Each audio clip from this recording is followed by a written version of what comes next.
టాలీవుడ్ ని కుదిపేస్తున్న డ్రగ్స్ కేసులో ఎన్ని ఒత్తిళ్లు ఎదురైనా విచారణను వేగవంతం చేయాలని సర్కార్ భావిస్తోందని ప్రచారం జరుగుతోంది. డ్రగ్స్ తీసుకునే వారి జాబితాలో మాస్ హీరో రవితేజ, తరుణ్, తనీష్, చార్మి, ముమైత్ ఖాన్ సహా అనేక మంది సినీ ప్రముఖులు ఉండటంతో మొత్తం సినీ పరిశ్రమ ఒక్కసారిగా ఉలిక్కిపడిపోయింది. ఈ కేసులో ఆరోపణలు ఎదుర్కొంటున్న వాళ్లతో పాటు రాజేంద్ర ప్రసాద్ వంటి ఇతర సీనియర్ నటులు కూడా డ్రగ్స్ కేసుపై విచారణను సీరియస్గా చేపట్టాలని, సినీ నటులు డ్రగ్స్కి దూరంగా ఉండాలని సూచిస్తున్నారు. ఇదిలా ఉంటే ఈ అంశంపై త్రివిక్రమ్ సినిమా షూటింగ్లో పవన్ కళ్యాణ్ స్పందించినట్టు తెలుస్తోంది.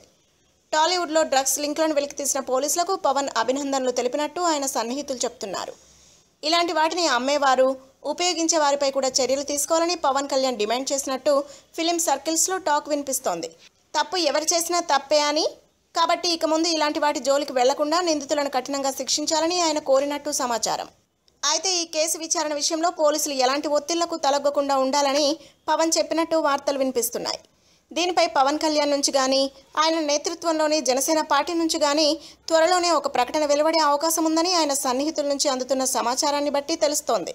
మొత్తానికి డ్రగ్స్ విషయంపై పవన్ ఓపెన్ గా స్పందిస్తే మరికొందరు హీరోలు దీనిపై గళం విప్పే అవకాశాలు కనిపిస్తున్నాయి. If you like the video, please like us and subscribe Tollywood Nagar.